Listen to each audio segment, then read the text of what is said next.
just like to correct some mistruths that my colleague on the other side just made. One, he mentioned that we borrowed to the tune of 60 billion Ghana cedis. Unless their 2025 budget is wrong. Go to page 14, paragraph 143. It says 49.4 billion cedis and not the 60 billion. Unless your 2025 budget was wrong. Two, and Mr. Speaker, this is the total debt of the country from independence to date. Mr. Speaker, again, he said he inherited an economy that was in a mess. An economy that was in a mess left 1 trillion of GDP as against 219 billion Ghana cedis in 2016. An economy that was in a mess, Mr. Speaker, we left 4 months of import cover, close to $9 billion. An economy that was in a mess. Mr. Speaker, again, he also mentioned that the IMF program was derailed. That is not correct and that is not true. We were here when the finance minister mentioned that when he came, he inherited an arrears to the tune of 68.7 billion. And based on that, he used it to calculate the deficit. Just last week, he came to correct himself, and I was expecting that he would go back to the numbers and correct it. He said they have validated the arrears of 68 billion, and it's only 47.4 billion. That is recognized arrears. So that if it is 47.4 billion that is recognized arrears, how then do you consistently use 6.8 to prove a point? They will have to check their data. There is a problem, and this boils down to the credibility of the budget, Mr. Speaker, and that should be checked. Mr. Speaker, we left a growth of 5.7%. Today, I'm happy that their budget, they claim, is on resetting for growth, jobs, and economic transformation. But, Mr. Speaker, what do you see? Half year, they have 6.3% of GDP growth. And yet, they are claiming that growth at the end of the year will be 4.8%. How is that, Mr. Speaker? Half year, you have a growth rate of 6.3%. End of the year, you are saying your growth rate will be 4.8%. I was hoping that when the minister was reading the budget, based on the improvements that they claim they have seen in the economy, they were going to adjust that figure to reflect reality. But here we are, he's saying that end year growth rate will still be 4.8, when half year is 6.3. Mr. Speaker, this budget, we are told, is transformative. What is transformational about this budget? Mr. Speaker, you are adding close to 50 billion in expenditure to the 2026 budget from 2025 budget. But what do we see in the growth numbers? A paltry 0.1% growth. They are forecasting that growth will increase to 4.9% from 4.8%. After the Nkukwan Kete, after the 200 schools and machinery and all the things they are saying they are going to do, Mr. Speaker, it is not reflecting in the growth. I'll take you to paragraph 41 of the budget, table 4. Mr. Speaker, look at the ECOWAS sub-region growth rates and look at the growth rates of Ghana. These are countries that we are on the same level with. Benin will grow at 7% in 2025, and then in 2026 grow at 6.7%. Mr. Speaker, Burkina Faso will grow at 4% in 2025, and in 2026, 4.8%. Cote d'Ivoire, very close to us, on the same level, will grow at 6.4%. Here we are, Ghana, 4.8%, and adding an additional 50 billion in expenditure, you are growing at 4.9. When half year, you claim you are doing 6.3. Mr. Speaker, the numbers are not telling that story. It is not adding up. So, Mr. Speaker, if you tell Ghanaians that this budget is focused on growth, and yet your growth numbers, what you are hoping to achieve with all the inputs that you are putting in, clearly there is something wrong, and they ought to recheck the numbers again. Mr. Speaker, but you must ask yourself, why do we see a dip in industry numbers? Industry fell from 7.1% to 3.2%. Mr. Speaker, do you know why? It is because of the 1D, 1F that has been cancelled and other growth opportunities that have been taken away from the budget that needed to be continued to make sure that we propel the growth that we had already begun, because we closed growth at 5.7 in 2024. So, Mr. Speaker, it is the numbers that they have channeled that I'm speaking to. Yes. And so our majority leader will note that it is the numbers in the book that we are speaking to. And Mr. Speaker, let me also look at, let's look at infrastructure. Mr. Speaker, the reason why we are not seeing that growth is because of infrastructure. Mr. Speaker, every infrastructure is infrastructure. So that you cannot tell us that the Accra-Kumasi road will be done in 2027 and that you have funds to do other equally important roads that you haven't even begun. But here we are, the Accra-Kumasi road. People take 8 good hours from Accra to Kumasi. Lots of working time, business time, economic time, Mr. Speaker. And so we have Accra Kumasi. It is to a certain rate. And we are asking, every infrastructure is infrastructure. Why don't you complete that one? And yet you are asking us, you will do so in 2027, Mr. Speaker. If this budget is a budget of growth, then they should look at this, because it is also very, very important. Mr. Speaker, one other thing that the teaming youth keep asking, not where is the 24-hour economy you promised us? You promised Ghanaians 1 job, 3 people, 3 shifts. You promised Ghanaians 1 job, 3 people, 3 shifts. Where is it? Clearly, Mr. Speaker, when you look at the funding in the budget, on one page it says 90 million. On another page, it says 110 million. So this is what I'm speaking to. Even the numbers in the budget are not adding up. Mr. Speaker, if this is dear to your heart and the theme of your budget is growth, jobs, and economic transformation, and the 24-hour economy which says 1 job, 3 people, 3 shifts, you are putting just 110 million or 90 million, then clearly you are just speaking to it and not actually making sure that it happens. Mr. Speaker, here we are, we claim, we all see the menace of Galamsey. But Mr. Speaker, it also has to do with the issue of joblessness. In as much as we're trying to reduce the menace of Galamsey, Mr. Speaker, the youth were promised jobs. The youth were promised jobs. So, Mr. Speaker, I expect us to do more. And if the theme of the budget says growth, jobs, and economic transformation, then the numbers here are not telling that story. Because after all said and done, it is the numbers, it is the money, the allocation that you put into it that will see to the implementation of your policy. So, Mr. Speaker, that has also been found wanting. And then, Mr. Speaker, there's another important thing that I believe that we should all avail our minds to. Mr. Speaker, that has to do with the fight against illegal mining, popularly known as Galamsey. Mr. Speaker, in the same budget, paragraph 1009, the minister said that the devastation caused by illegal mining has gone far beyond economics. It threatens our survival. That is what the minister said. It threatens our survival. So, Mr. Speaker, if something threatens your survival, what are you supposed to do? You are supposed to fight it to make sure you survive. And how can you fight it when, with a ministry of 2.1 billion budget, you only give the agency to fight it 150 million Ghana cedis, Mr. Speaker? 150 million Ghana cedis out of the 2.1 billion budget given to the Ministry of Lands and Forestry. Mr. Speaker, when I compare it to the total budget, when you take out your compensation and you compare it to the total budget, 150 million, you compare it to the total budget, the contribution is 0.003%. 0.003%, Mr. Speaker. So how can you say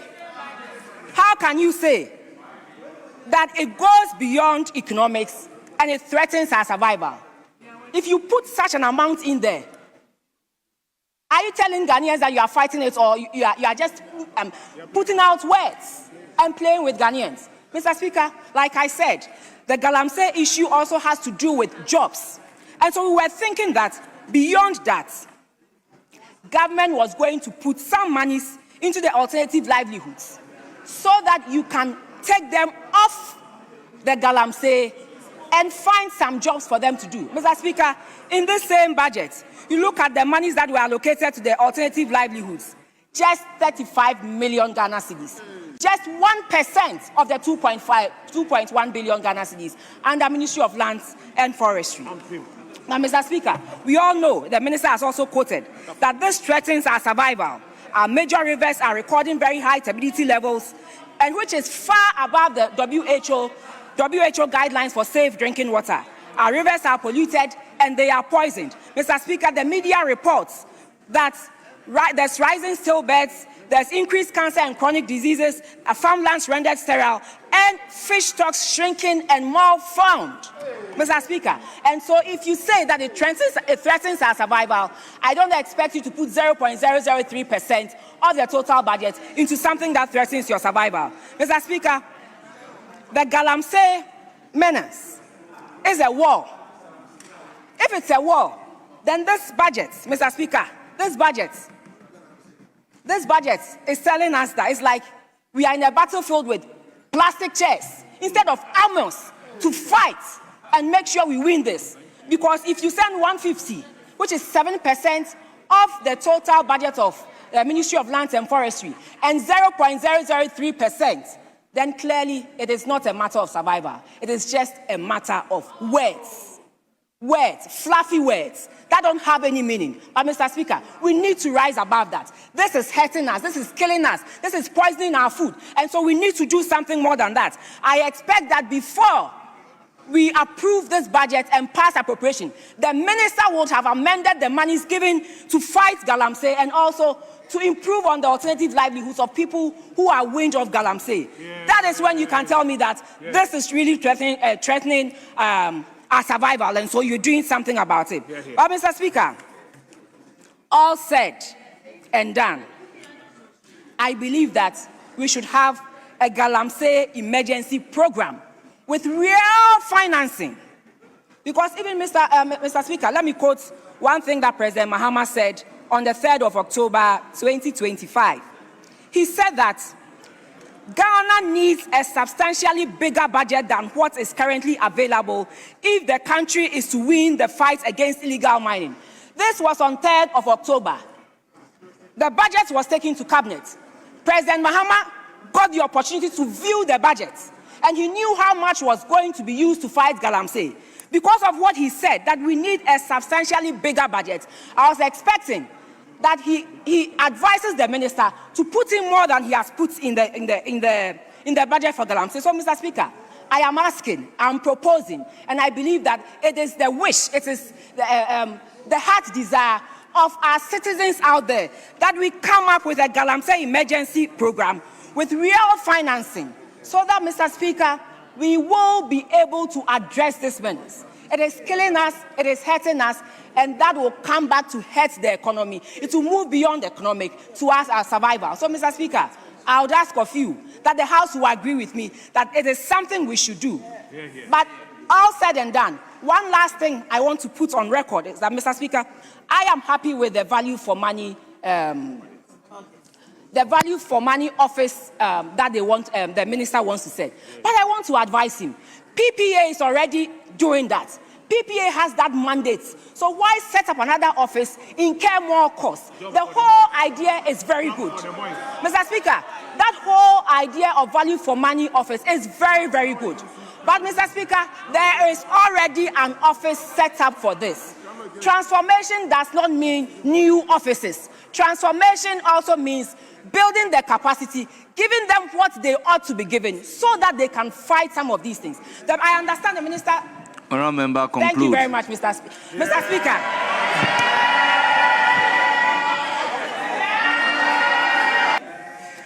Thank you very much, Mr. Speaker, for the opportunity to comment on the presentation of the 2026 budget statement and economic policy of President John Dramani Mahama.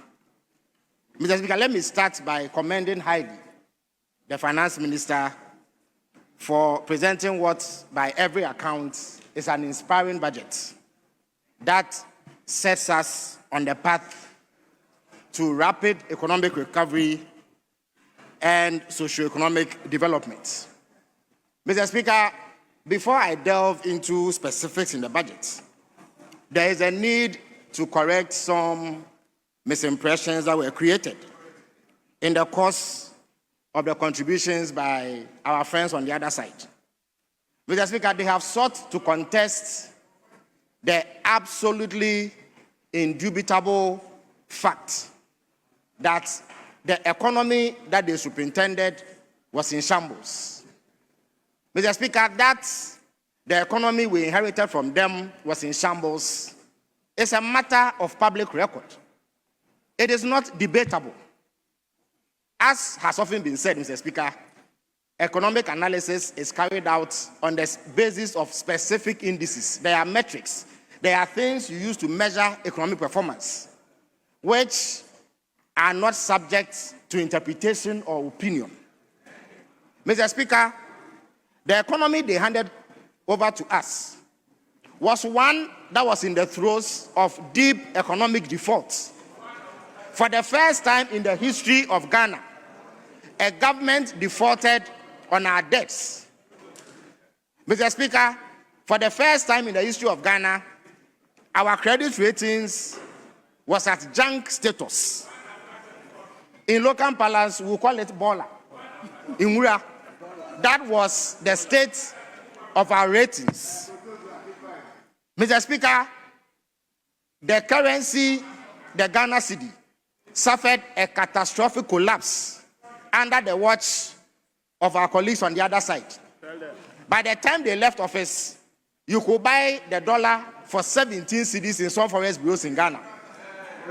This is not a disputable fact.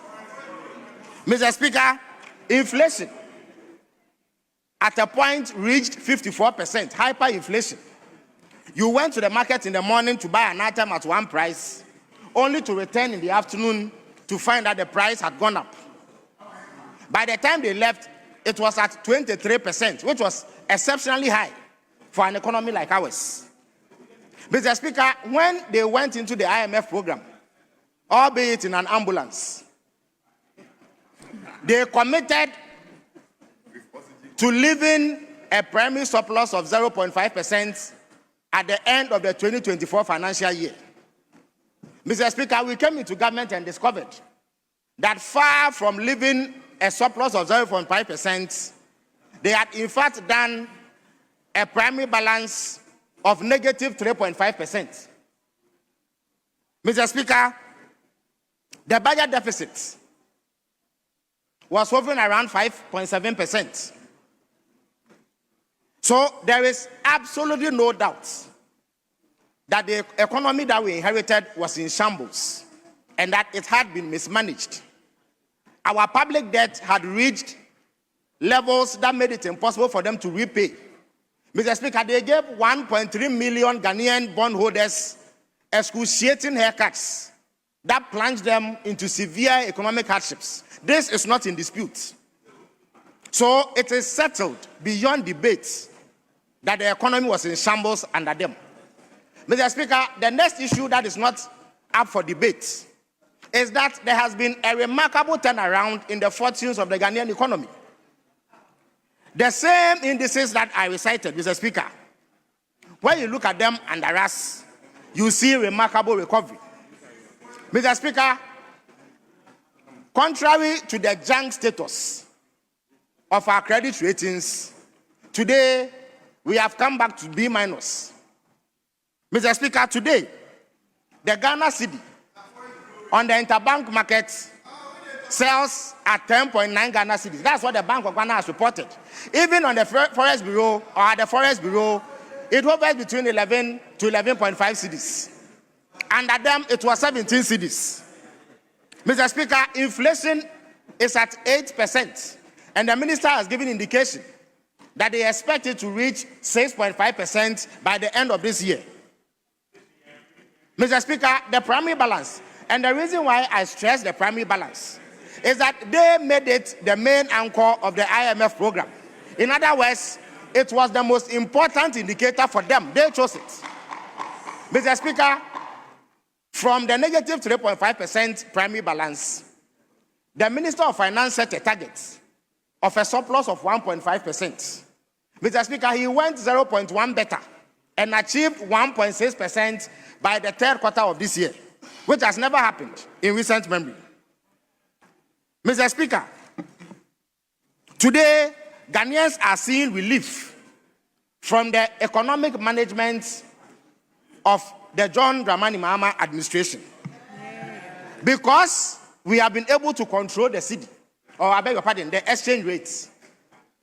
For 10 consecutive times, the price of fuel has dropped.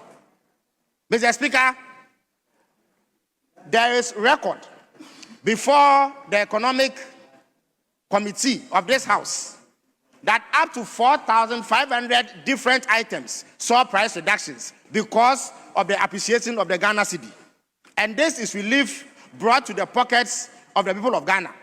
Yeah. Mr. Speaker, the transport companies will tell you that since government began to engage them about a decade ago in the fixing of transport prices twice a year, it is under this government that the single biggest reduction in transport fares has occurred of 15%. Yeah. And that is because fuel prices, which is a key determinant of transport fares, has reduced substantially. That is also not in debate. Mr. Speaker, even as I go on to correct some misimpressions, my respected friend, Dr. Gideon Boako, sought to assail the fiscal consolidation measures of the finance minister. He decried the effort of the finance minister to hold the line and ensure that the same fiscal indiscipline which led us to the crisis that the superintendent does not recur. He accuses the minister of excessive fiscal consolidation. Mr. Speaker, all that the minister has done is that he has adjusted his expenditure patterns to meet unexpected shortfalls in revenue.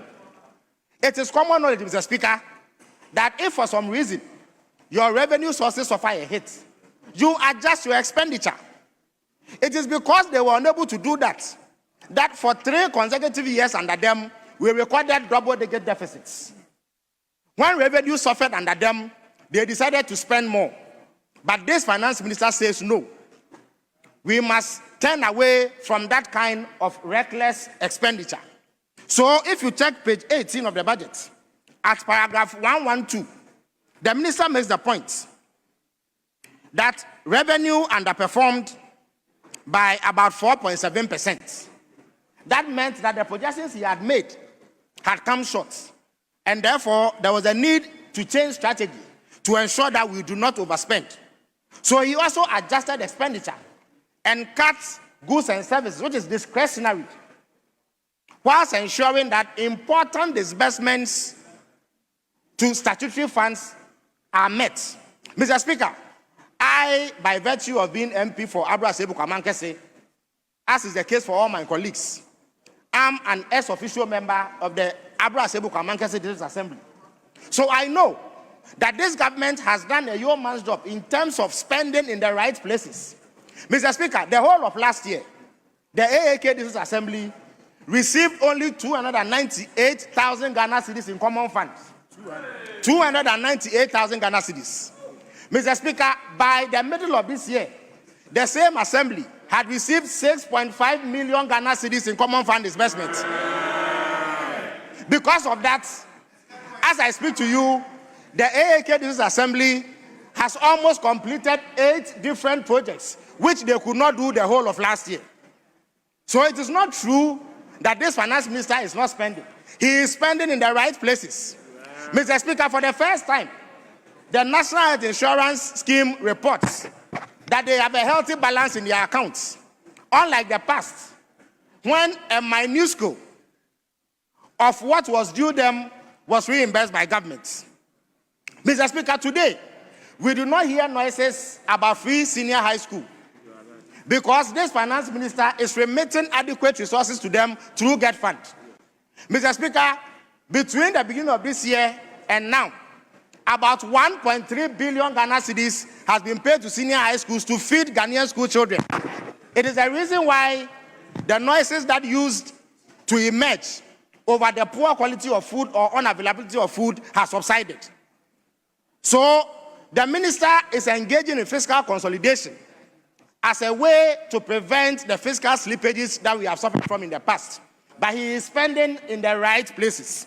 Mr. Speaker, there was also an attempt to distort what has been done under the book push agenda.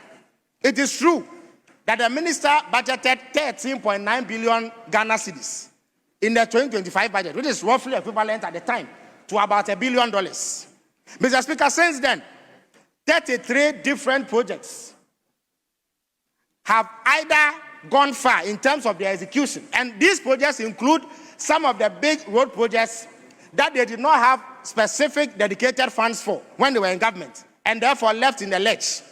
As I speak to you, those projects have begun and they are ongoing.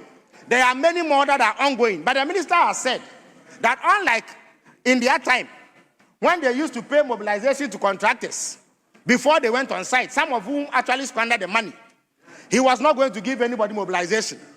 As I speak to you, the minister has in excess of $900 million in his account. And he has said that any contractor who presents a certificate will be paid in 30 days, 1 month. The Deputy Minister for Roads is right here behind me, and he can corroborate what I'm saying. So it is not true that the minister is not spending under big bush. The minister is ensuring that there is value for money, and that people who actually do work are the ones that we are going to pay. Mr. Speaker, they also keep on claiming that the Bank of Ghana has printed money to finance the activities of Gold Board. Mr. Speaker, for the avoidance of doubt, the Bank of Ghana has not printed a dime to give to Gold Board. What the Bank of Ghana has been, and indeed, Mr. Speaker, our friends on the other side must make up their minds on exactly what they think this government has done or not done.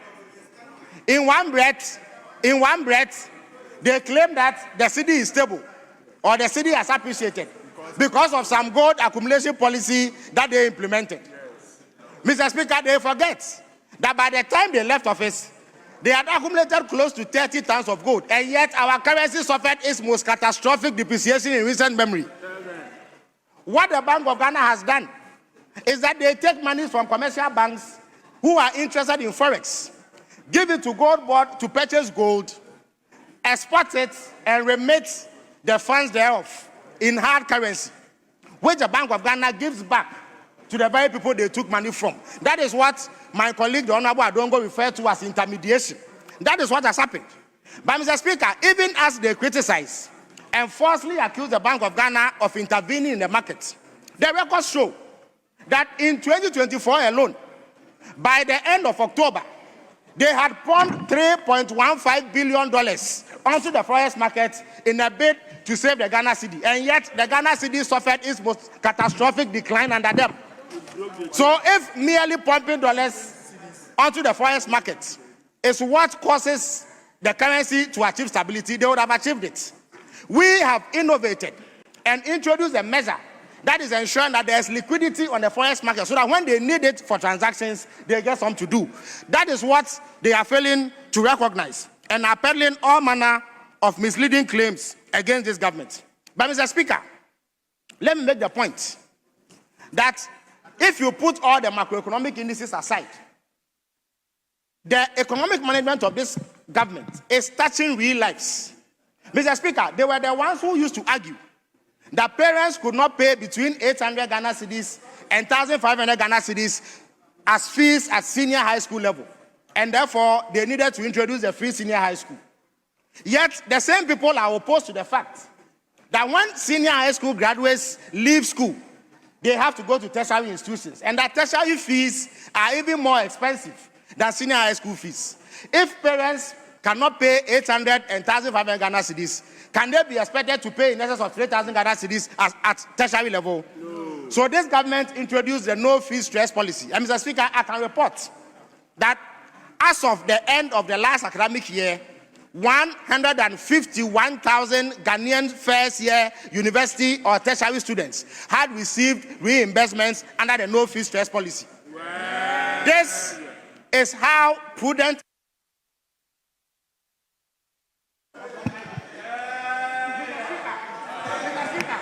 Honourable member, your time is up.